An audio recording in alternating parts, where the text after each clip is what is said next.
Lesson 5 of Chapter 10 is on the binomial theorem. A binomial is simply an expression that has two terms in it, such as x plus 3 to the second power. This is a binomial that's being squared. You, of course, know that that means the same thing as x plus 3 times x plus 3. If we looked at a binomial raised to the third power, like this one, x minus 4 to the third power, is simply that expression, x minus 4, written out 3 times.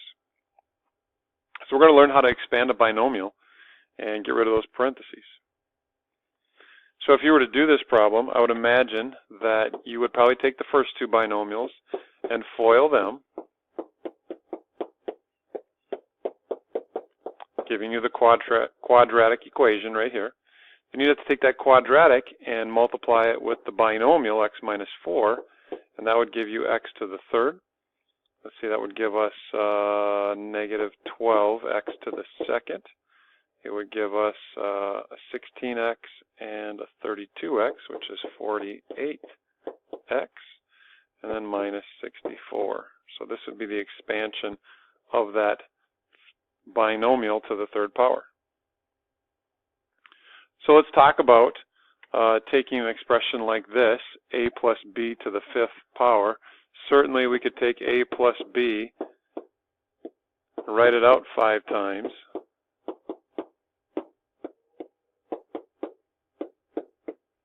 and then start to do the multiplying. But if you look at the result, if you expand it, notice what happens to the exponents on the a's. It goes from 5, 4, 3, 2, 1, 0. And what happens to the exponents on the b's? They increase by 1, 0, 1, 2, 3, 4, 5. And then you see these red numbers in front of each term? Those numbers represent the coefficients that are found from Pascal's triangle. Pascal's triangle is a triangle invented by a famous mathematician who discovered that if you look at each row, it represents the coefficients of a binomial to the nth power. So that's where he gets those numbers, is the 1, 5, 10, 10, 5, and 1. Same as these coefficients here. So let's try a problem like this one, a plus b to the 7th. Your first term is going to have an a to the 7th. We'll have a coefficient in front. I'll get to that in just a second. It's going to have an a to the 6th and a b to the 1st. It'll have a coefficient in front as well. Next term will have a coefficient. It'll be a to the 5th, b to the 2nd. And we'd have an a to the 4th, b to the 3rd. Then we'd have an a to the 3rd, b to the 4th. Then we'd have an a to the 2nd, b to the 5th. Then we'd have an a, b to the 6th. And then we'd have a b to the 7th. And then the numbers in front represent the numbers from Pascal's triangle right here. And so if we add a line to this, 1, 7, 21, 35, 35, 21, 7, and 1. I get those numbers by adding the numbers above it. That would represent our coefficients on this problem. So 1, 7, 21, 35. Notice that there's symmetry, so there's another 35, another 21, another 7, and then a 1. And that would represent our solution. The next one is done similarly, but it's just a little bit harder because we have numbers inside the binomial. So we'll have a coefficient, then we'll have a 3x to the 4th. The next term will have a coefficient, it'll have a 3x to the 3rd and a 2 to the 1st. Then we'll have a 3x to the 2nd and a 2 to the 2nd. Then we'll have a 3x to the 1st and a 2 to the 3rd. And my last term would have a 2 to the 4th.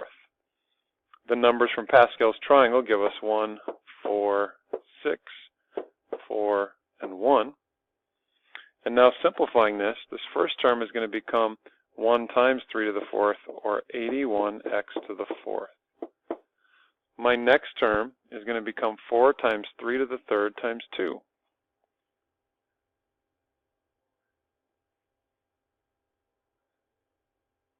And that gives us a 216.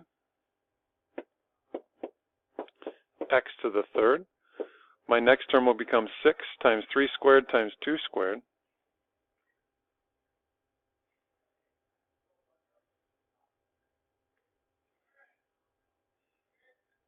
And that gives us a 216.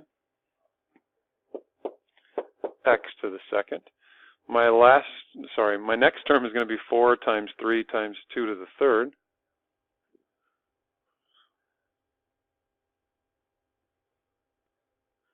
And that gives us 96. X. And my last term will just be 2 to the fourth, which is a 16. So here's the simplified form of this binomial raised to the fourth power. Notice that it's raised to the fourth power, and I've got 5 terms.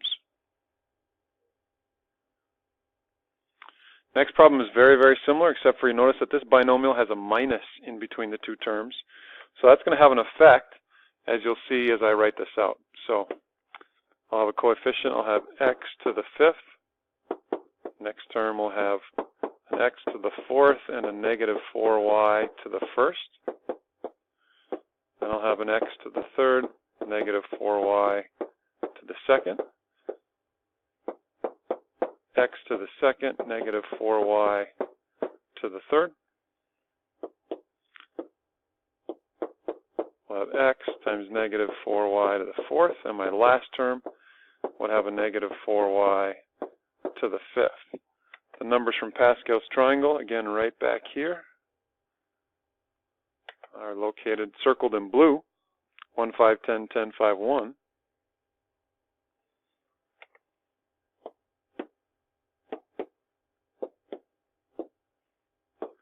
And now simplifying, this first term just becomes x to the fifth.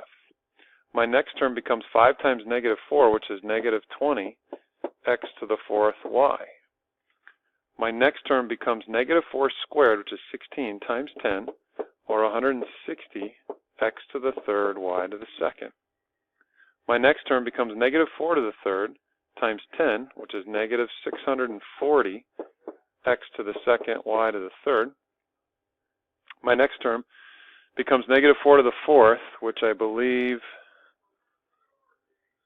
negative 4 to the fourth is 256, and we're multiplying that by 5. So we get 1280.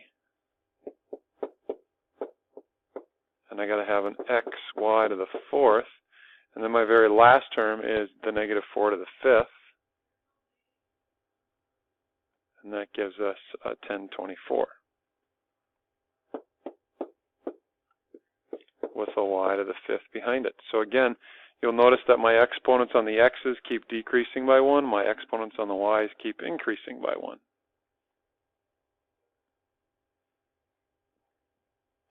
Oh, hey, I forgot to tell you guys. The number 288, that's a number you should never touch. Do you guys know why? You should never touch that number? Because it's too gross. Well, if you don't know what a gross is 144 of something, just like a dozen is 12 of something. 144 of something is called a gross. So again, you should never touch 288 because it's too gross.